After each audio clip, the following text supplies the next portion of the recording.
గారి కుటుంబం ద్వారా మనకు దేవుడు ఇచ్చిన సమయంలో మనందరికీ కూడా దేవుని వాక్యాన్ని బట్టి తెలుసుకోవలసినటువంటి అవసరమైనటువంటి ఒక ప్రాముఖ్యమైన వాక్య భాగాన్ని మనం నేర్చుకుందాం. ఈ కుటుంబం ద్వారా ఏర్పాటు చేసినటువంటి ఈ కూడిక యందు మనం నేర్చుకోబోతున్నటువంటి పాఠ్యాంశం యొక్క పేరు ఏంటంటే, పెట్టుకునే టైటిల్ డిఫరెంట్గా ఉంటుంది, కానీ దాని యొక్క వివరణ మనకెంతో ప్రయోజనకరంగా ఉంటుంది. తరచుగా మనం రోడ్డు దాటుతున్నప్పుడు కానీ, రైల్వే గేట్లు దాటుతున్నప్పుడు కానీ ఏం చూసుకొని మనం ముందుకు వెళ్ళాలని అందరూ చెప్తారు? సిగ్నల్స్ చూసుకుని వెళ్ళాలి అని. ఈరోజు మనం పాఠం కూడా సిగ్నల్స్ గురించి మాట్లాడుకుంటాం.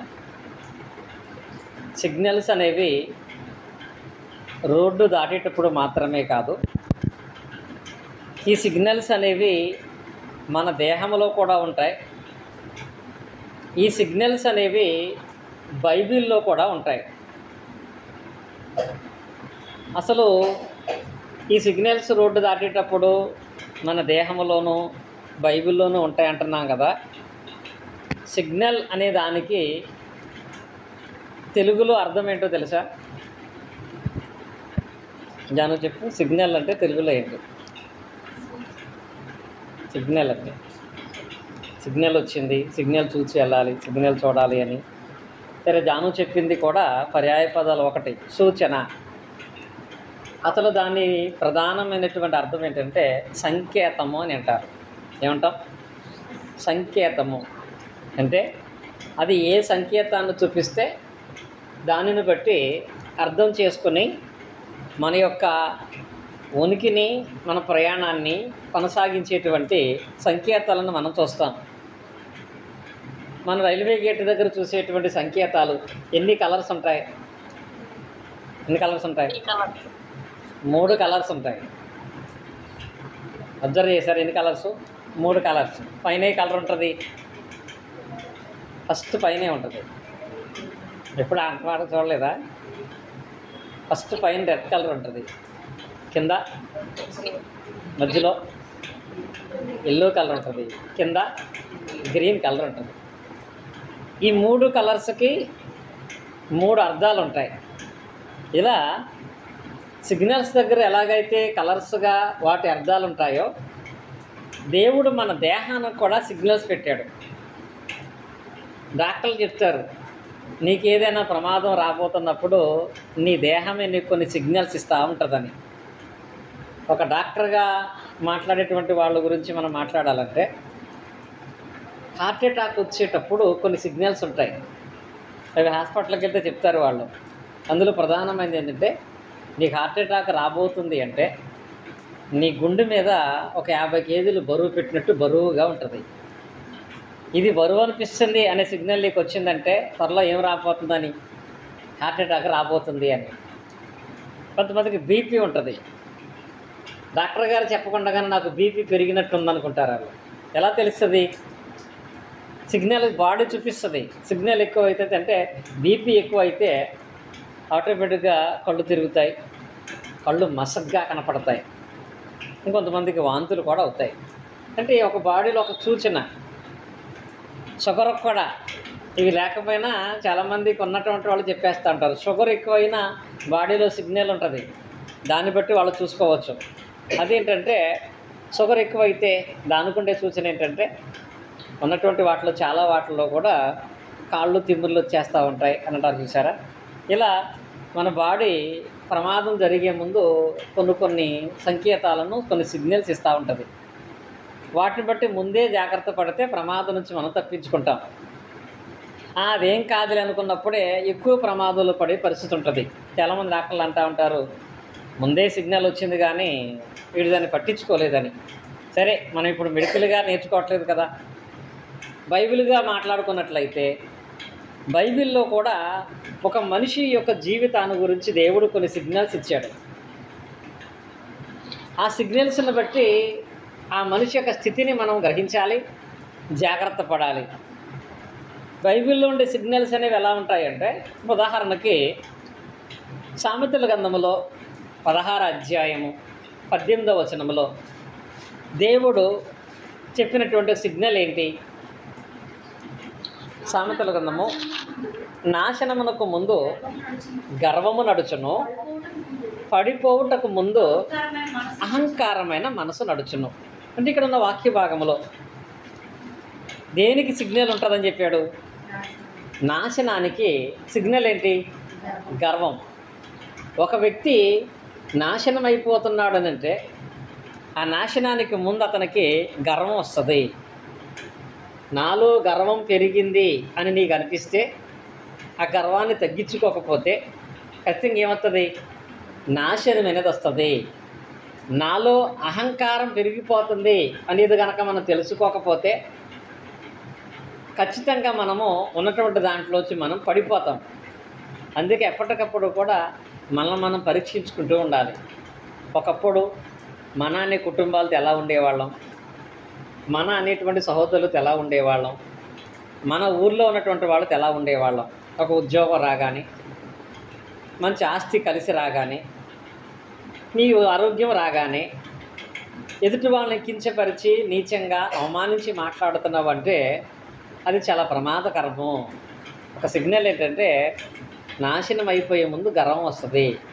ఆ గర్వం వచ్చినప్పుడే, అహంకారం వచ్చినప్పుడే నిన్ను నువ్వు కనుక సరి చేసుకోగలిగితే కనుక అవి నీకు దూరం అవుతాయి. ఇది నాశనాన్ని గురించి అయితే పరిశుద్ధ గ్రంథంలో ఇంకొకటి చెప్పాడు. అదేంటంటే నువ్వు ఏ పాపము చేయకపోయినా నీకు శోధన లేక కీడు వచ్చిందంటే దాని అర్థం ఏంటి? శోధన కలిగింది అంటే దాని అర్థం ఏంటి?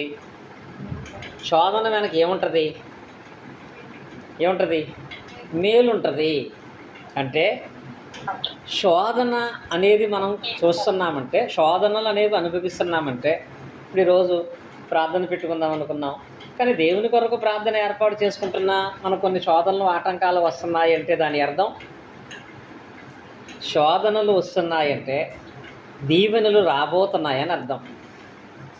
దీవెనకు ముందొచ్చేటువంటి సిగ్నలే శోధన అనేది కూడా ఒక ముఖ్యమైనటువంటి భాగంగా బైబిల్ బోధిస్తుంది. ఇది తెలిసినటువంటి వాళ్ళు ఎలా ఉంటారంటే, ప్రజెంట్ శోధనలో ఉన్నాం, కానీ దీవెనకు ముందు వచ్చేటువంటి సిగ్నల్ ఏంటి?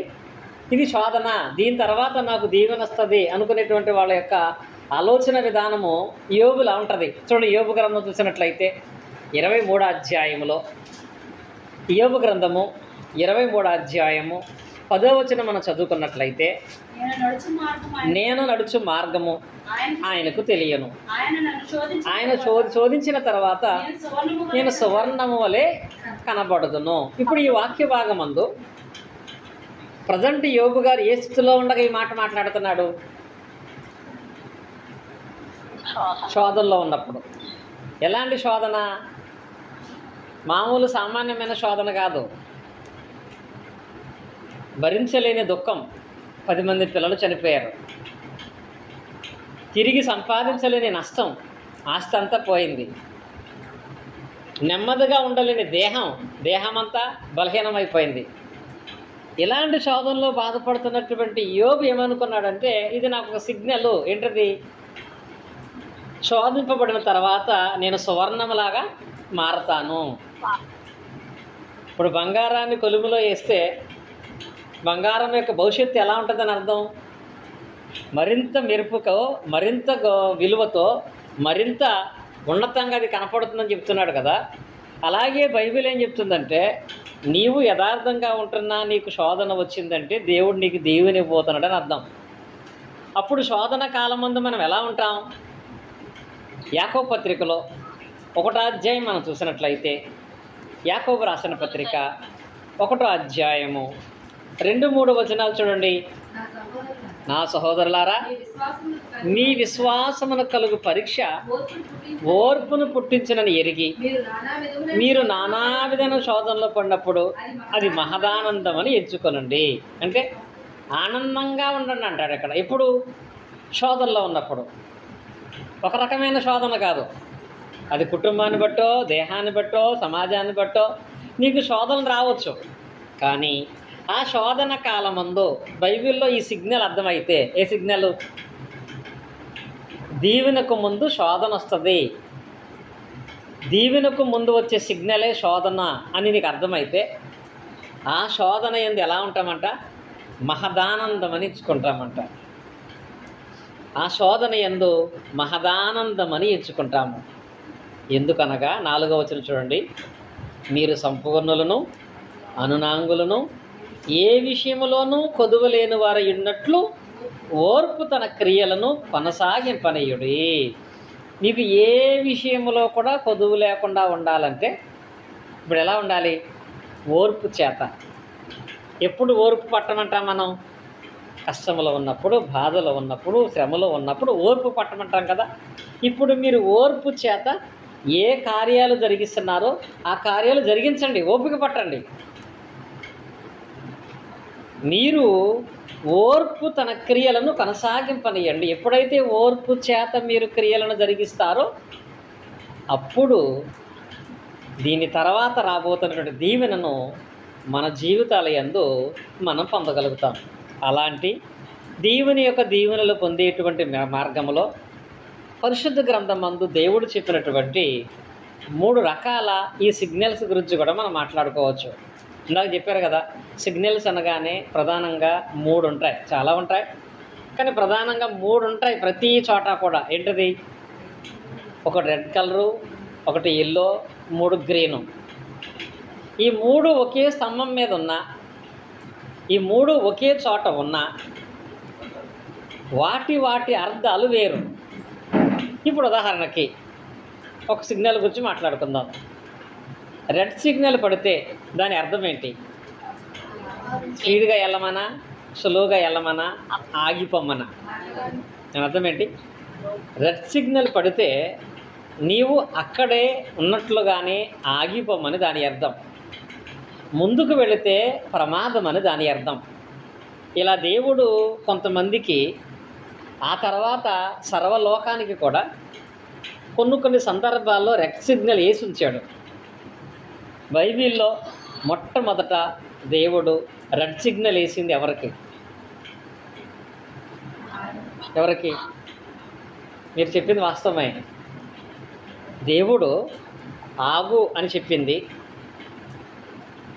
వెళ్ళకు అని చెప్పింది, ముట్టకు అని చెప్పింది ఎవరికంటే మీరు చెప్పినటువంటి ఆదాముకే దేవుడు అన్నీ ఇచ్చి, అన్నీ అంటే ఉండటానికి మంచి ప్రాంతాన్ని ఇచ్చాడు, శ్రేష్టమైనటువంటి ఏదైనా తోటనిచ్చాడు, సాటైన సహాయముగా భార్యనిచ్చాడు.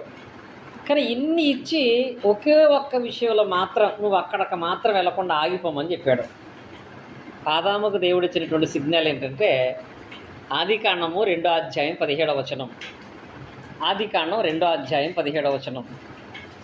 అయితే అంటే అన్నీ నీ కోసమే, నువ్వు ఇయ్యాలొచ్చు, వాటిని తినొచ్చు, వాటిని మేము నడిపించవచ్చు. కానీ ఆదికాండం 2:17లో మాత్రం చెప్పాడు ఆయన ఏంటంటే, అయితే మంచి చెడులు తెలివిచ్చే వృక్ష ఫలమును తినకూడదు.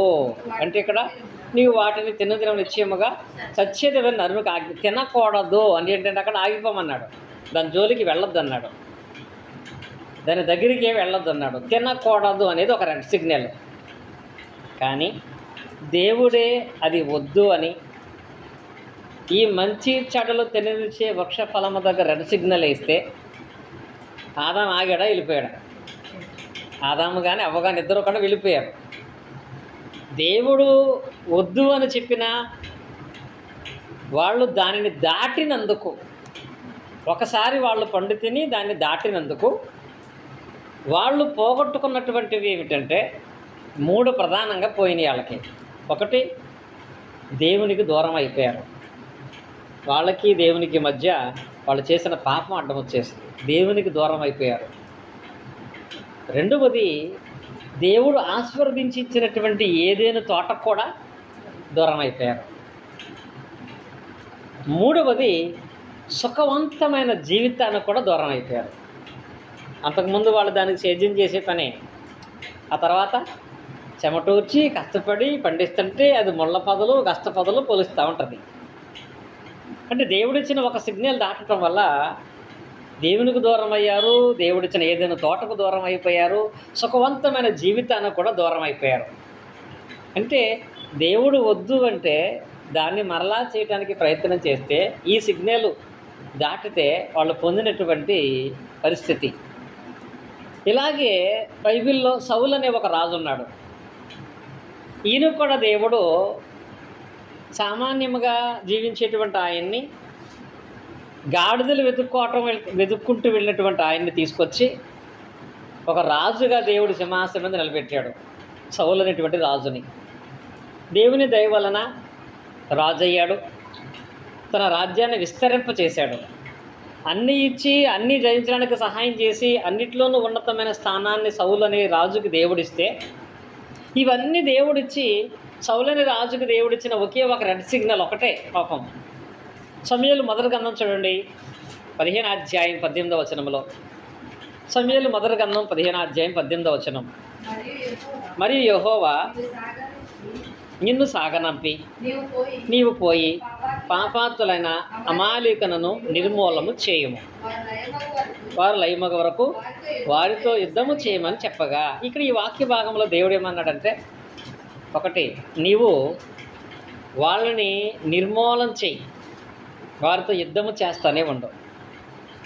వాళ్ళను కానీ వాళ్ళకు సంబంధించిన వస్తువులు కానీ నీవు ముట్టుకోకూడదు అని దేవుడు అక్కడ ఒక ఆజ్ఞ ఇచ్చాడు. దేవుడు ఆ ఆజ్ఞనిచ్చిన తర్వాత వద్దు అని దేవుడు చెప్పాడు. వారు నిర్మూలము చెయ్యి తప్ప వారిని దగ్గరికి తీసుకురావద్దని దేవుడు చెప్పాడు. అది చేస్తే తప్పు అని సౌలుకి దేవుడు చెప్పాడు. కానీ దేవుడు దానికి రెడ్ సిగ్నల్ ఇచ్చిన 24వ వచనంలో ఒకసారి మనం చదువుకున్నట్లయితే ఏం జరిగింది? సౌలు జనులకు జడిసి వారి మాట విన్నందున నేను యెహోవా ఆజ్ఞను మీరి నీ మాటను మీరి పాపం తెచ్చుకుంటుని. ఇక్కడ దేవుడేమో వద్దు అని సిగ్నల్ ఇచ్చాడు. పర్లేదు చేస్తే ఏమీ అవదలే అని ఎవరు సిగ్నల్ ఇచ్చారు? జనులు. కానీ ఇప్పుడు మనుషుల మాట ప్రకారంగా వినాలా, దేవుని మాట ప్రకారంగా ఆగిపోవాలా? దేవుడేమో రెడ్ సిగ్నల్ వేశాడు, ప్రజలేమో గ్రీన్ సిగ్నల్ వేశారు. కానీ ఇప్పుడు ఏం చేస్తే బాగుంటుందని ఆలోచించాడు. నిజమే, నేటి దినాలలో అన్య సంబంధమైనటువంటి ఆచారాల విధానాల్లో ఒక 10 మంది ఈసారికి చేయలే, ఈసారి ఉండలే, ఈసారి ఇవిలే అనే మాటలు మాట్లాడారనుకో, దేవుడేమో అసలు అలాంటి జోలికి వెళ్ళొద్దు, అలాంటి వాటి పేరే ఎత్తొద్దని దేవుడు చెప్పాడు. 10 మంది ఈసారికిలే అని మాట్లాడినప్పుడు చాలామంది మనం సరిలే వీళ్ళందరితో మనకెందుకులే, నలుగురితోనే మనం అనే ప్రక్రియను జరిగిస్తాం. ఇక్కడ సౌలు అనే అతను కూడా జనులకు జడిచి, ఇంట్లో వాళ్ళకి జడిచో సమాజానికి జడిచో దేవుడు వద్దని రెడ్ సిగ్నల్ వేస్తే దాన్ని దాటాడు. అలా సౌలు చేసిన ఆ పనిని బట్టి సౌలు కోల్పోయినవి కూడా మరలా 3. అవేంటో తెలుసా? రాసుకునేటువంటి వాళ్ళకైతే, ఒకటి, జనులకు జడిసి దేవుడు చెప్పిన మాట అతిక్రమించి రెడ్ సిగ్నల్ దాటాన్ని బట్టి ఆ రోజు నుంచి సౌలుకి దేవుని నడిపింపు లేదు. దేవుడు అతనికి ఏ విధమైన సమాధానం ఇవ్వలేదు. రెండవది, తనకున్న రాజు అనేటువంటి పదవి, అధికారం పోయింది. మూడవది, తన ప్రాణాన్ని కూడా పోగొట్టుకున్నాడు. దీన్ని బట్టి దేవుడు వద్దని ఒక సిగ్నల్ వేస్తే అందరూ చేస్తున్నారు కదా, వాళ్ళు ఫీల్ అవుతున్నారు, వీళ్ళు ఫీల్ అవుతున్నారు, వాళ్ళు ఇబ్బంది పడతారు, వీళ్ళు ఇబ్బంది పడతారని సమాజానికి భయపడి దేవుడు వద్దన్న ఒక్క పని చేయటాన్ని బట్టి దేవుని నడిపింపు కోల్పోయాడు, అధికారాన్ని కోల్పోయాడు, చివరికి తన ప్రాణాన్ని పోగొట్టుకున్నాడు. ఈ 2 సందర్భాల్లో కూడా వాళ్ళు చేసిన పని ఏంటంటే, దేవుడు రెడ్ సిగ్నల్ వేసినా వాళ్ళు ఆగలేదు. ఆదాము భార్యను బట్టి ఆగలేదేమో, సౌలు ప్రజలను బట్టి ఆగలేదు. తద్వారా వారు దాని నుండి చెడు ప్రభావాన్ని వాళ్ళ జీవితాలు అనుభవించారు. ఇలా కాకుండా దేవుడు రెడ్ సిగ్నల్ వేస్తే ఆయన ఆగమన్నాడు కాబట్టి 100 మంది కాదు 1000 మంది చెప్పినా నేను దాన్ని చేయను అని నిలబడినటువంటి వాళ్ళు ఎలా ఉంటారో తెలుసా? అలా నిలబడినటువంటి వాళ్ళు కూడా బైబిల్లో ఉన్నారు. ఇప్పుడు ఉదాహరణకి ప్రజలందరికీ కూడా దేవుడు ఇచ్చినటువంటి ఆజ్ఞలలో ఒక ప్రధానమైన రెడ్ సిగ్నల్ ఒకటి ఉంది. నిర్గమాకాండంలోకి మనం వెళితే ధర్మశాస్త్రంలో ఉన్న ఆజ్ఞలలో ఇది రెండవ ఆజ్ఞ, ప్రధాన ఆజ్ఞలో రెండవ ఆజ్ఞ.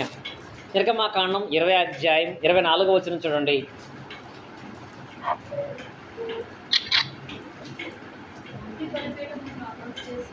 20 అధ్యాయం 4వ వచనం. 20 అధ్యాయం నిర్గమాకాండం 20 పైన ఆకాశం అందే కానీ కింద భూమి అందే కానీ భూమి కింద నీళ్ళ అందే కానీ ఇండు దేని రూపమును విగ్రహమునైనను నీవు చేసుకొనకూడదు, వాటికి సాగిల పడకూడదు, వాటికి పూజింపకూడదు. ఇక్కడ కూడదంటే దాని అర్థం పర్లేదనా, చూసుకు వెళ్ళమనా, అసలు వద్దనా? అసలు వద్దు అని ఇది రెడ్ సిగ్నల్ పెట్టాడు. అసలు నువ్వు భూమి మీద ఉన్నటువంటిలో దేని రూపాన్ని తీసుకోవద్దు. అసలు నీ ఇంట్లో ఏ దేవతా ప్రతిమ సంబంధించిన రూపం అనేది ఏ రూపాన్ని చేసుకోవద్దు, వాటికి సాగిల పడద్దు, వాటిని పూజింపవద్దని దేవుడు చెప్పాడు.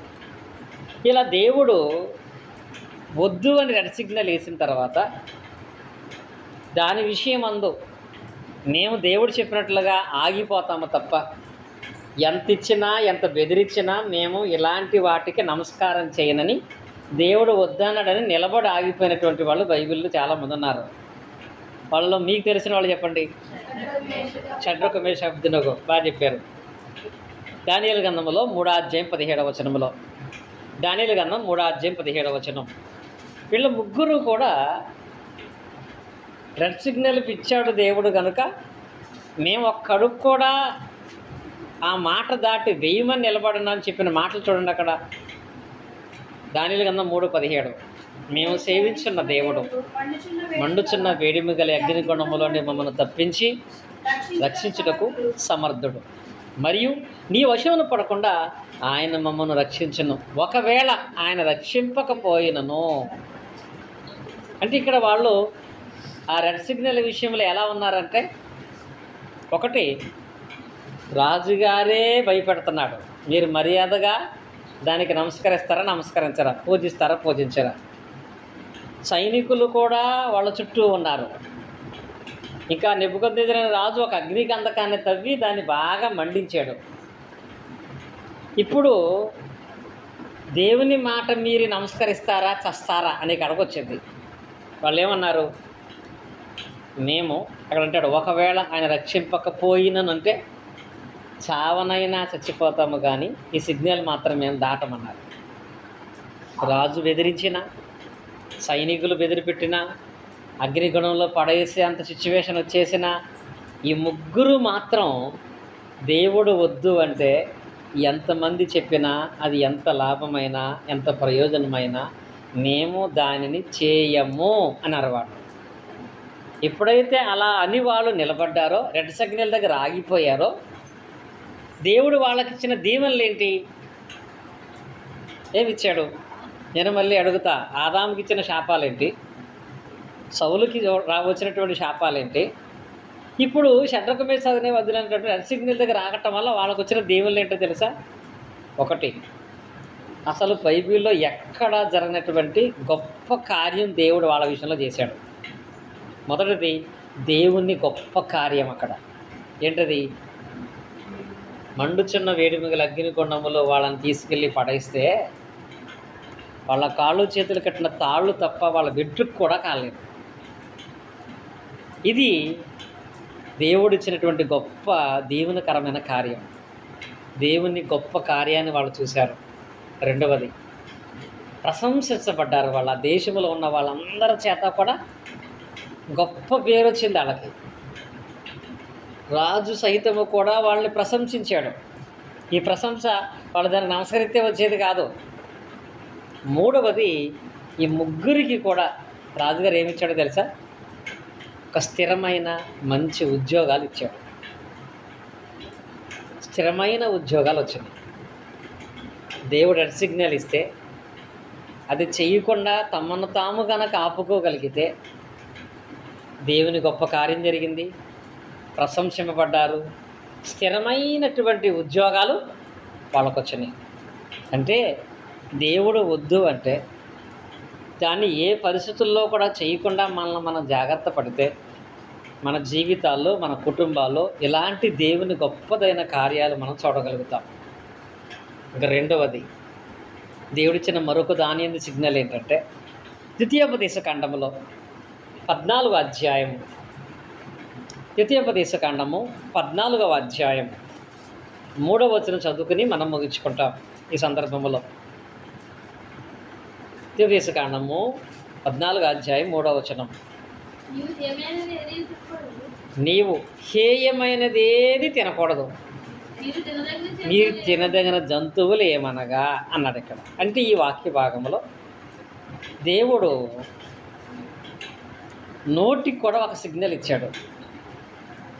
ఏంటంటే, ఇశ్రాయేలుకు మీరు హేయమైనటువంటిది ఏది కూడా మీరు తినకూడదు. తినేటువంటి వాటిలో రక్తంతో దేన్ని మీరు తినకూడదు. ఇది ప్రధానమైనది, అది ఖచ్చితంగా చెప్పాడు. రక్తముతో దేన్ని తినకూడదు. ఇప్పుడు కూడా అది ప్రధానంగా ఇవ్వబడింది. అపోస్తల కార్యగ్రంథంలో కొత్త నిబంధనలో కూడా ఉంటుంది చూడండి. అపోస్తల కార్యగ్రంథంలో మనం చూసినట్లయితే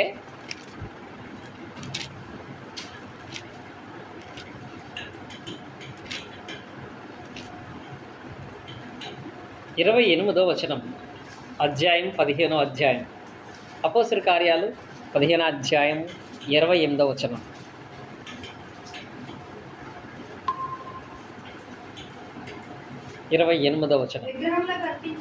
విగ్రహములకు అర్పించిన వాటిని, రక్తమును, గొంతు పిసుకు చంపిన దానిని, జారత్వమును విసర్జింపవలెను.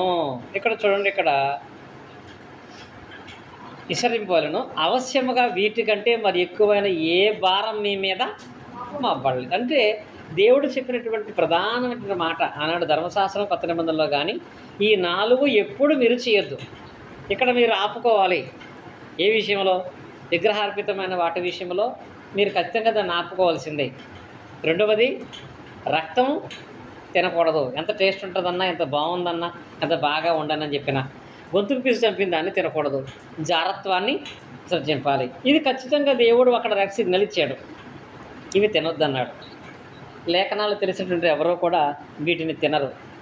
కానీ దేవుడు తినే దాంట్లో ఇవి తినొద్దు అని చెప్పిన తర్వాత, తింటే బాగుంటుంది, రుచిగా ఉంటుంది, ఇది తినాల్సిందే అని ఎవరైనా బలవంత పెడితే, దానిని మీరు ఎంత బలవంత పెట్టినా, అది ఎంత మంచిదైనా, దేవుడు ఈ విషయంలో రెడ్ సిగ్నల్ వేశాడు కనుక నేను తినను అని చెప్పి దేవుడు వద్దన్న దాన్ని తినటం విషయంలో ఎంతమంది తినమన్నా తినకుండా మానేసిన వ్యక్తి ఎవరో తెలుసా? బైబిల్లో ఎవరు? అందాక చెప్పారు మీరు, కరెక్టే. దానియేలు గ్రంథంలో 8వ అధ్యాయం 1వ వచనం. దానియేలు గ్రంథం 8వ అధ్యాయం 1వ వచనం. దానియేలు గ్రంథం 1వ అధ్యాయం 8వ వచనం. 1:8. రాజు భుజించు భోజనమును, పానము చేయు ద్రాక్షారసమును పుచ్చుకొని తన్ను అపవిత్రపరచుకొనకూడదని దానియేలు ఉద్దేశించనుంది. ఇక్కడ బబులోను రాజ్యంలో రాజుగారు చేసే భోజనం దానియేలుకి తనతో ఉన్న పిల్లలందరికీ పెట్టమని దేవుడు చెప్పాడు. రాజుగారు చేసే భోజనం అంటే ఎలా ఉంటుంది? ఎంత కాస్ట్లీ తింటాడు, ఎంత టేస్ట్గా తింటాడు, ఎంత ఉన్నతంగా తింటాడు. కానీ ఒక అన్యుడైన నెబుకద్నెజరు రాజు తినే ఆహారం దేవుని నియమాలకు వ్యతిరేకంగా ఉంటుంది. హేయమైనవి కూడా తినేస్తారు వాళ్ళు. వాళ్ళకి దేవుని వాక్య భాగం చట్టం తెలియదు కనుక హేయమైనవి కూడా తినేస్తారు వాళ్ళు.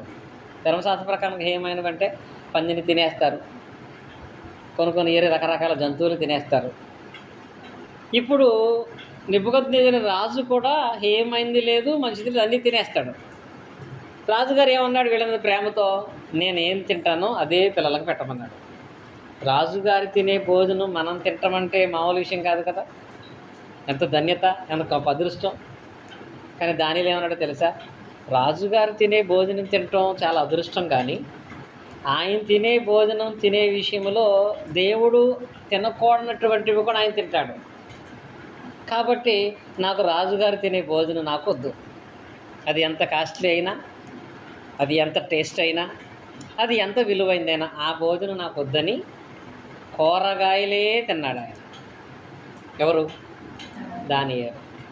అంటే దేవుడు హేయమైనది తినవద్దని చెప్పినప్పుడు ఏమాత్రం కూడా దాని మీదకి అసలు ఆశే లేదండి. మనకుంటుంది అలాగా, ఎక్కడో చోట పెడుతున్నాడు కదా తినేసి వచ్చేసి దానికి మనకెందుకు అనుకుంటాం. రాజే స్వయంగా తన భోజనం పెట్టినా అది దేవుడు వద్దన్నటువంటి మాటని ఆహార విషయంలో సిగ్నల్ భావించి దాన్ని తినలేదు. అలా చేయటాన్ని బట్టి దానియేలు విషయంలో దేవుడు చూపించిన దీవెనలు ఏంటి? ఒకటి, అత్యంత ప్రమాదకరమైనటువంటి క్రూర జంతువుల నుంచి విడిపించాడు. అంటే సింహపు బోను నుంచి విడిపించాడు ఒకటి. రెండవది, ఆ దేశంలోనే ఏమయ్యాడు ఆయన? ప్రధాని అయ్యాడు. ఒకటి, సింహాల బోన్ నుంచి విడిపడ్డాడు. రెండు, దేశానికే ప్రధాని అనే పదవి పొందాడు. మూడు, ప్రవక్త అనే బిరుదును పొందాడు. గల కారణం, దేవుడు వద్దు అని రెడ్ సిగ్నల్ వేస్తే దాన్ని దాటలేదు. అది ఎంత మంచిదైనా దాటలేదు. దేవునికి భయపడినటువంటి వాడుగా ఇక్కడ ఈ వాక్య భాగంలో ఆయన ఉన్నాడు. మరి క్రొత్త నిబంధనలో అప్పుడు ఆదాముకి ఇచ్చిన సిగ్నల్ వేరు, సౌలుకి ఇచ్చిన సిగ్నల్ వేరు, షడ్రకు మేషకు అబ్దునకు వచ్చిన సిగ్నల్ వేరు, దానియేలుకు వచ్చిన సిగ్నల్ పరిస్థితులు వేరు. ఇప్పుడు కొత్త నిబంధనలో అందరికీ కూడా దేవుడు రెడ్ సిగ్నల్ వేసింది దేనికో తెలుసా? దేని యందు రెడ్ సిగ్నల్ వేశాడు, దాని యందు మనం ఎలా ఉండాలి అంటే ఎఫెసీ పత్రికలో చదువుకుందాం. 5వ అధ్యాయం, ఎఫెసీ పత్రిక 5వ అధ్యాయము 3-4 వచనాలు.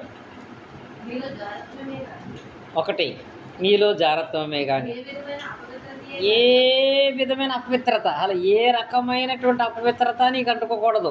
ఏ చెడులోనూ, చెడు పనిలోనూ, చెడు తలంపులను ఉండకూడదు. లోభత్వమే కానీ వీటి పేరైనను ఎత్తకూడదు. అంటే చేయకూడదు, కనీసం వాటి గురించి మాట్లాడకూడదంట. జారత్వాన్ని గురించి కానీ, అపవిత్రమైనటువంటి పనుల గురించి కానీ, లోభత్వమే కానీ కనీసం ఆ పేరు కూడా మనకు ఎత్తకూడదంట. ఇది ఎవరికి? పరిశుద్ధులకు తగినది. ఏం చేయాలి మరి? చూడండి 5వ వచనంలో, కృతజ్ఞత వచ్చినవి ఉచ్చరింపవలను కానీ, చూడండి రెడ్ సిగ్నల్ వేసాడు ఇక్కడ, బూతులైనను. ఏం మాట్లాడకూడదు? బూతులు మాట్లాడకూడదు. బూతులైనను చెప్పాడు ఇక్కడ. దానియేలుకి మాంసానికి రెడ్ సిగ్నల్ పెడితే ఇక్కడ మన నోటికి మాట్లాడుతున్నాడు. ఇక్కడ బూతులైనను, పోకిరి మాటలైనను, సరసోక్తులైనను ఉచ్చరింపకూడదు. ఇవి మీకు తగవు.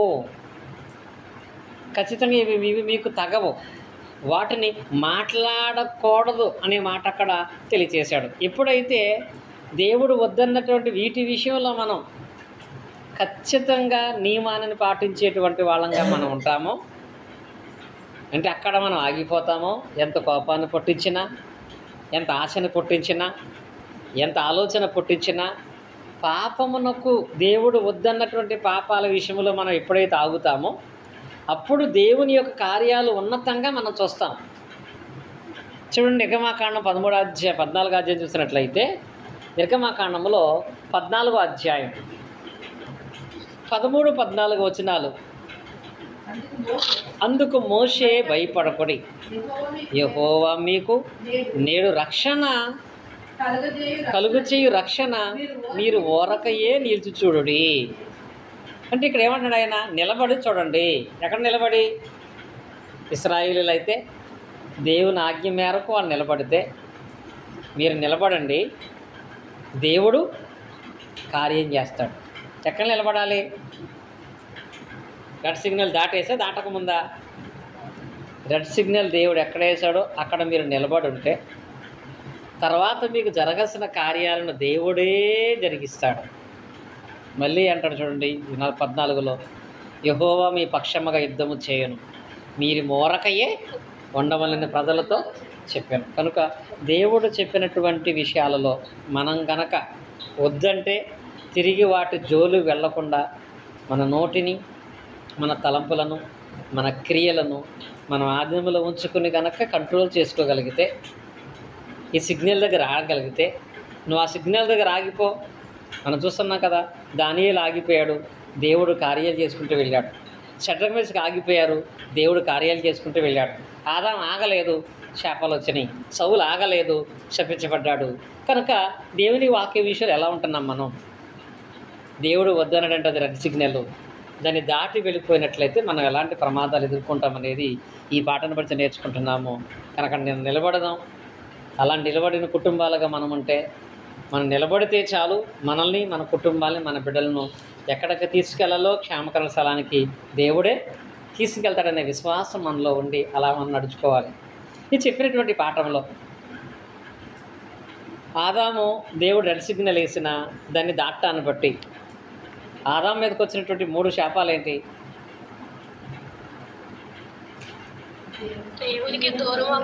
ఒకటి, దేవునికి దూరం అయ్యాడు, ఏదైనా తోటకు దూరం అయ్యాడు, సుఖమైన జీవితాన్ని పోగొట్టుకున్నాడు. 3 దూరమైంది. సౌలుకి ఏం దూరమైంది? దేవుని నడిపింపు దూరం అయింది, రాజ పదవి దూరం అయిపోయింది, చివరికి తన ప్రాణమే తనకు దూరం అయిపోయింది. మరి షడ్రక్ మేషక్ అబ్దెనగోటువంటి వాళ్ళు చేసిన పనిని బట్టి వాళ్ళకి ఏం దగ్గర అయినాయి? దేవుని కార్యం వాళ్ళు చూడగలిగారు, గొప్ప ఖ్యాతి వాళ్ళకి దగ్గరికి వచ్చింది, స్థిరమైన ఉద్యోగం వాళ్ళు వెతుక్కుంటూ వచ్చింది. దానియేలు విషయంలో ఏం జరిగింది? సింహాల బోను తప్పించబడ్డాడు, ప్రధాని అనే పదవి, ప్రవక్త అనే బిరుదు ఆయన పొందుకున్నాడు. వీళ్ళందరి జీవితాలను బట్టి ఇప్పుడు మన దేవుడు ఏమొద్దంటున్నాడో అది ఎవ్వరు బలవంతం చేసినా, లేక మన దేహం ఎంత ఆశపడుతున్నా దాన్ని జాగ్రత్తగా మనం దూరంగా పెట్టుకోగలిగితే మన పక్షంగా దేవుడు నిలబడి తగిన కార్యాలు చేస్తాడు. దేవుడి మాటలు మనందరి హృదయాల్లో ఫలింపు చేయనుగాక. ఆమేన్. ఆసక్తిగా ఉన్న మీ అందరికీ కూడా క్రీస్తు నామమున హృదయపూర్వక వందనాలను తెలియజేస్తున్నాను. చక్కగా మీరందరూ కూడా మాతో ఉన్నట్టే, విజయ్ కుమార్ గారు కూడా చక్కగా మాతో ఉన్నట్టుగానే చక్కగా ఈరోజు ఆయన చూడగలుగుతున్నాం. విజయ్ కుమార్ గారు కూడా ప్రత్యేక వందనాలండి. మిగతా 2 సిగ్నల్స్ గురించి జరిగేటువంటి మరీ కొన్ని చోట్ల జరిగే ప్రార్థనలో నేర్చుకుంటాం. ఇంకా ఉన్నప్పుడు 2 సిగ్నల్ ఏంటంటే, ఎల్లో గురించి బైబిల్లో ఉంది, గ్రీన్ గురించి బైబిల్లో, దాటి తర్వాత పాఠం నేర్చుకుంటాం మనం.